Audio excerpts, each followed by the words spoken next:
അപൂർവം ക്ഷേത്രങ്ങളിൽ മാത്രം നടന്നുവരുന്ന പള്ളിപ്പാന എന്ന വിശേഷകർമ്മം അമ്പലപ്പുഴ ക്ഷേത്രത്തിലും നടക്കാറുണ്ട്.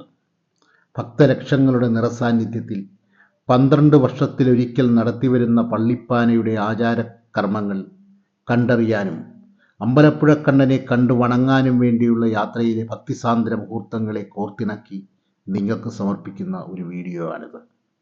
കിഴക്കുവശം 5ാമത്തെ വീടാണ്. രാജാവ് തന്ന സ്ഥലത്തായിരുന്നു ഇവിടെ താമസിക്കുന്നത്. രാജാവ് എന്ന മുഴക്കോൽ വരെയുണ്ട്. പഞ്ചലോകം ഇവിടെ അമ്പലപ്പുഴ ക്ഷേത്രം പണിയാനായിട്ട് പണ കാലഘട്ടത്തിൽ ഉപയോഗിച്ച അതേ മുഴക്കോല് സ്മാരകമായിട്ട് രാജാവ് പഞ്ചലോകത്തിൽ ഒരു മുഴക്കോല് പണിതു.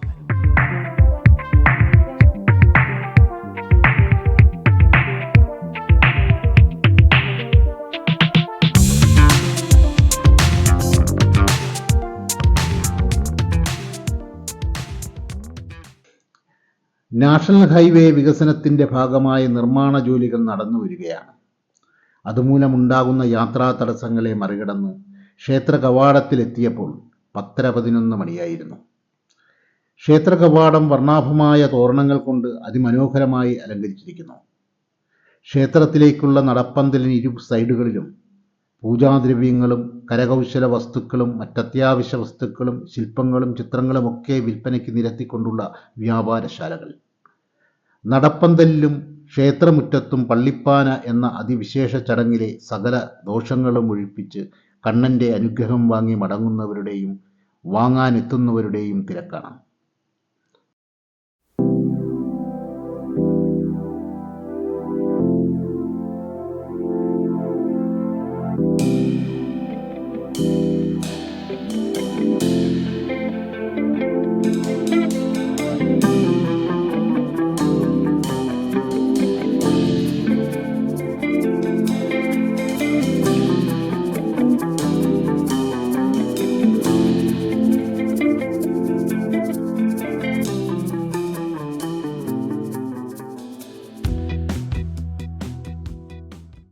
ദേവചൈതന്യ വർധനയ്ക്കായി 12 വർഷത്തിലൊരിക്കൽ നടത്തിവരാറുള്ള പള്ളിപ്പാന അമ്പലപ്പുഴ ശ്രീകൃഷ്ണസ്വാമി ക്ഷേത്രത്തിൽ 360 വർഷങ്ങൾക്ക് മുമ്പാണ് തുടക്കം കുറിച്ചത്.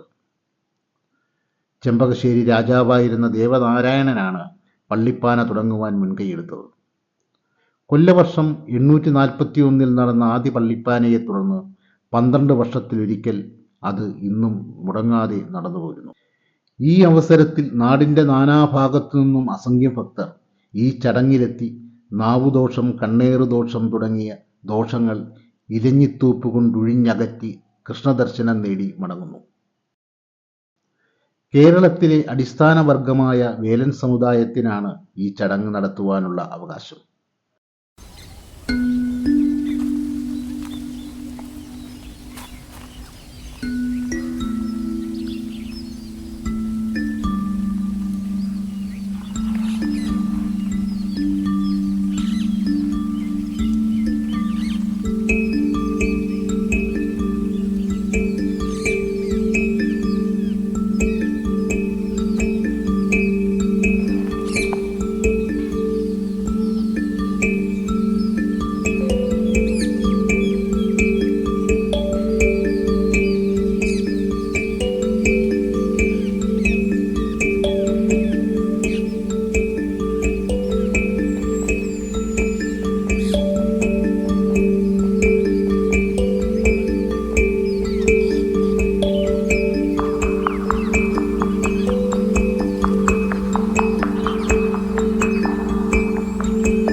കുരുക്ഷേത്ര യുദ്ധത്തിനിടയിൽ ശരശയ്യാവലംബിയായ ഭീഷ്മപിതാമഹനെ സാക്ഷിയാക്കിയാണ് ഇത് നടത്തുന്നത്.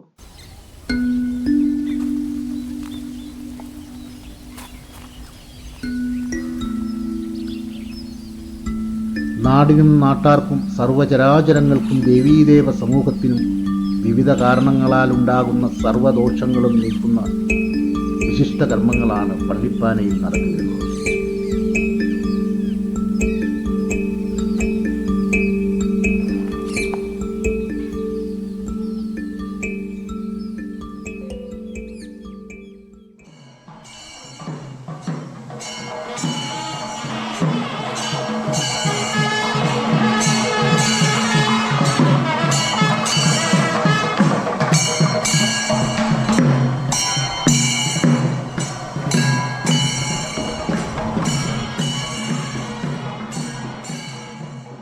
പള്ളിപ്പാന ചടങ്ങുകളിലൊന്നായ ആഴിബലി നടക്കുന്ന ദിവസമാണ് ഞാൻ ക്ഷേത്രത്തിലെത്തിയത്. അടുത്ത ദിവസം ചെറിയ കൂമ്പ് ബലി എന്ന ചടങ്ങാണ്. പള്ളിപ്പാന ആദ്യം നടത്തിയത് വേലനും വേലത്തിയുമായി അവതരിച്ച ഉമാമഹേശ്വരന്മാരാണ്. ശ്രീ പരമേശ്വരനെ കൈലാസത്തിൽ നിന്നും യജ്ഞവേദിയിലേക്ക് ക്ഷണിക്കുന്ന ചടങ്ങാണ് ചെറിയ കൂമ്പ്. 7.25 കോൽ ഉയരത്തിൽ അടക്കാമരം കുഴിച്ചിട്ട് അതിനു മുകളിൽ നിന്ന് കൂത്താടികൾ പൂജ ചെയ്യുന്ന ചടങ്ങാണ്. ചെമ്പകശ്ശേരി തച്ചന്മാരുടെ പരമ്പരയിൽപ്പെട്ട വാസുദേവൻ ആചാര്യയുടെ മേൽനോട്ടത്തിൽ ചെറിയ കൂമ്പ് ബലിക്ക് ആവശ്യമായ ഉരുപ്പടികൾ ഉണ്ടാക്കുന്ന തിരക്കിലാണിവർ.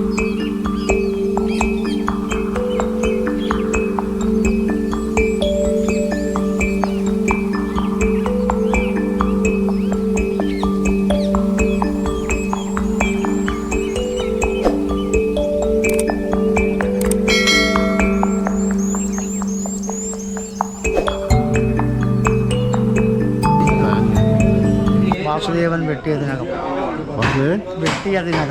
ഇപ്പോൾ നമ്മളെ വീട് നാടെവിടെ? ഇവിടെ അമ്പലപ്പുഴ ക്ഷേത്രത്തിൽ കിഴക്ക് വശത്ത് 5ാമത്തെ വീടാണ്. രാജാവ് തന്ന സ്ഥലത്തായിരുന്നു ഇവിടെ താമസിക്കുന്നത്. രാജാവ് എന്ന മുഴക്കോൽ വരെയുണ്ട്. പഞ്ചലോഹം ഇവിടെ അമ്പലപ്പുഴ ക്ഷേത്രം പണിയാനായിട്ട് പണത കാലഘട്ടത്തിൽ ഉപയോഗിച്ച അതേ മുഴക്കോല് സ്മാരകമായിട്ട് രാജാവ് പഞ്ചലോഹത്തിലൊരു മുഴക്കോൽ പണതുണ്ടായിരുന്നു. അത് സ്വർണം ശംഖ് ചക്ര കഥാപാത്രം അടയാളം ചെയ്തു തന്നു. അത് ഇത്രയും 500 വർഷത്തിന് മുമ്പുള്ള കാര്യമായതുകൊണ്ട് അത് തേയ്മാനമാണ്. ഒരു 17 വർഷത്തിന് മുമ്പ് ഇവിടുത്തെ ഉപദേശസമിതി അത് വെള്ളി കിട്ടിച്ചത്. അത് പള്ളിപ്പാനയ്ക്ക് ഭഗവാന്റെ പള്ളിക്കൊട്ടിൽ അളക്കുന്നതിനും കൊടിയേറ്റിന് ദിവസവും ഭഗവാനെ 2 പ്രാവശ്യം കാണിക്കാൻ കൊണ്ടുവരും. അകത്ത് പൂജ ചെയ്ത് വാങ്ങിച്ചാണ് ഇവിടെ ഉപയോഗിച്ചത്. കുടുംബക്ഷേത്രത്തിൽ കൊണ്ടുപോയി വെച്ചിരിക്കുക പഞ്ചലോഹ മുഴക്കോൽ. ഇവിടുത്തെ അമ്പലപ്പുഴ മുഴക്കോലിൻ്റെ പ്രത്യേകത എന്ന് പറഞ്ഞാൽ ഇംഗ്ലീഷ് മെട്രിക് അളവ് 24 72 അങ്കുലം 72 സെൻറ്റിമീറ്ററാണ്. ഇവിടെ 73.2 ഇവിടുത്തെ മുഴക്കോൽ അമ്പലപ്പുഴ മുഴക്കോൽ. ഇത് മധ്യ തിരുവാങ്കൂറിലെ മുഴക്കോലിൻ്റെ അളവാണ്. അങ്ങനെ പ്രത്യേകതയുണ്ട്. അമ്പലപ്പുഴ ക്ഷേത്രത്തിലെ മുഴക്കോൽ ആണ് കൃത്യം ഈ പരമാണു പ്രമാണമുള്ള കണക്കനുസരിച്ച്. അതാണ് എൻ്റെ പ്രത്യേകത. ഞങ്ങൾ ഇവിടെ ക്ഷേത്ര ചെമ്പകശ്ശേരി തച്ചന്മാരാണ് പുരാതന കാലം മുതൽ ക്ഷേത്ര സംബന്ധമായ തച്ചുവേലകൾ ചെയ്തു വരുന്നത്. പള്ളിപ്പാനയ്ക്ക് പിന്നിലെ ഐതിഹ്യവും അതിൻ്റെ ആചാരക്രമങ്ങളുമൊക്കെ അദ്ദേഹം വിവരിച്ചു തന്നു. പാലാഴി മഥനത്തെ തുടർന്ന് ലഭിച്ച അമൃത് കവർന്നു കൊണ്ടുപോയ അസുരന്മാരിൽ നിന്നും മഹാവിഷ്ണു അമൃത് വീണ്ടെടുത്ത് ദേവന്മാർക്ക് നൽകി. ഇതു മനസ്സിലാക്കിയ അസുരഗുരു ശുക്രാചാര്യൻ മഹാവിഷ്ണുവിന് പലവിധ പീഡകൾ ഉണ്ടാകാൻ ദുർമന്ത്രവാദവും ആഭിചാര കർമ്മങ്ങളും ചെയ്തു. രോഗപീഡകളാൽ അവശനായ മഹാവിഷ്ണുവിനെ രക്ഷിക്കുന്നതിനായി ഭഗവാൻ ശ്രീപരമേശ്വരൻ പാർവതി സമേതനായി വേലനും വേലത്തിയുമായി അവതരിച്ച് വേണ്ട കർമ്മങ്ങൾ യഥോചിതം ചെയ്യുകയും കൂടുതൽ ചൈതന്യത്തോടെ ഭഗവാൻ ഉണർന്നെഴുന്നേറ്റെന്നുമാണ് ഐതിഹ്യം. ഇതിനു പുറമെ മറ്റൊരു ഐതിഹ്യം കുരുക്ഷേത്ര യുദ്ധവുമായി ബന്ധപ്പെട്ടതാണ്. കുരുക്ഷേത്ര യുദ്ധഭൂമിയിൽ മരിച്ചു വീണ അനേകായിരം പേരുടെ ബന്ധുമിത്രാദികളുടെ ശാപം മൂലം ശ്രീകൃഷ്ണൻ അനുഭവിക്കേണ്ടി വന്ന ദോഷരോഗപീഠകളിൽ നിന്നും ഭഗവാനെ രക്ഷിക്കുന്നതിനാണ് ശ്രീപരമേശ്വരൻ പത്നീ സമേതനായി വേലദമ്പതികളായി അവതരിച്ചതെന്നും മറ്റൊരു ഐതിഹ്യവുമുണ്ട്. പള്ളിപ്പാന എന്ന ചടങ്ങ് അത്രയും നടത്തുന്നത് ശരശയ്യയിൽ കിടക്കുന്ന ഭീഷ്മ പിതാമഹനെ സാക്ഷിയാക്കിയാണ്.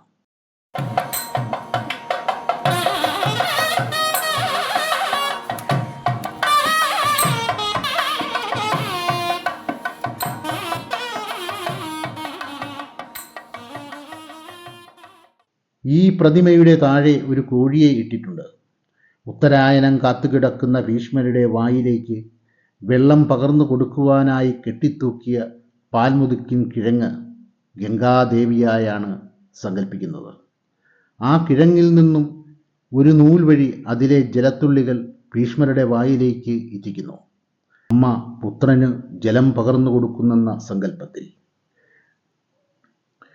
പ്രതിമയുടെ കീഴെയുള്ള കോഴി പള്ളിപ്പാനയിലെ എല്ലാ ചടങ്ങുകളും അവസാനിക്കുന്ന ദിവസം വരെ ജീവനോടെ ഇരുന്നാൽ ഈ കർമ്മങ്ങൾ മൂലം എല്ലാ ദോഷവും മാറി ഭഗവാന് കൂടുതൽ ചൈതന്യം കിട്ടിയെന്നും നാടിനും നാട്ടാർക്കും ഉണ്ടായിരുന്ന എല്ലാ ദോഷവും ഒഴിഞ്ഞ് സർവൈശ്വര്യവും കിട്ടിയെന്നുമാണ് വിശ്വാസം.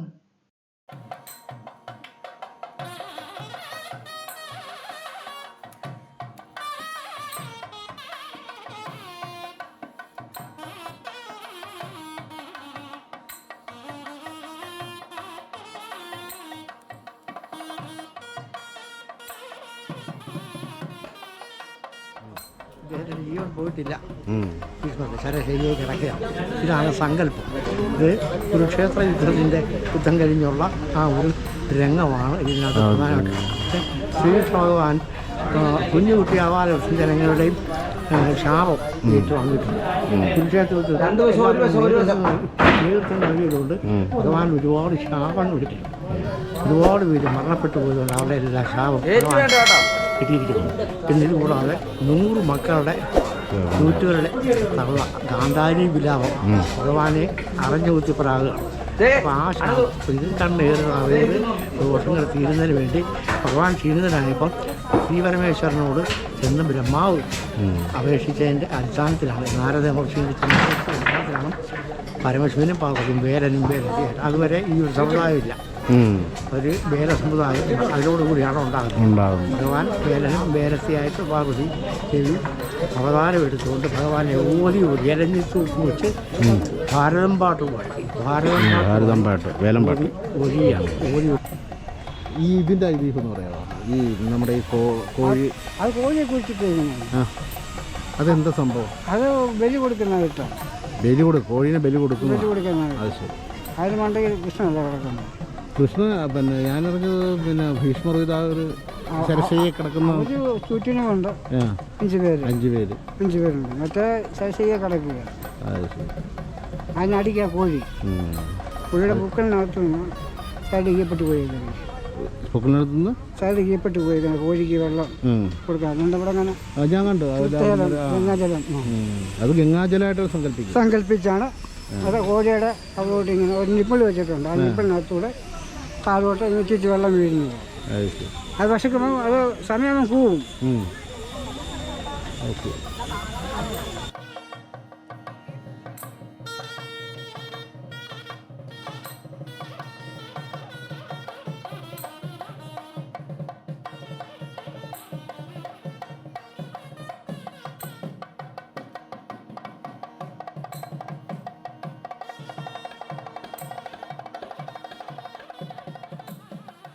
അമ്പലപ്പുഴ ക്ഷേത്രമെന്ന് കേട്ടാൽ മനസ്സിലേക്ക് ഓടിയെത്തുന്നത് അമ്പലപ്പുഴ പാൽപ്പായസമാണ്. ആ പാൽപ്പായസത്തിന് ഉപയോഗിക്കുന്ന പാല് ക്ഷേത്രഗോശാലയിൽ വളർത്തുന്ന ഈ പശുക്കളിൽ നിന്നാണ്. മനോഹരമായ ഒരു ഗോശാല അനേകം പശുക്കളുമായി അമ്പലപ്പുഴ ക്ഷേത്ര സമീപത്തു തന്നെ നിലകൊള്ളുന്നുണ്ട്.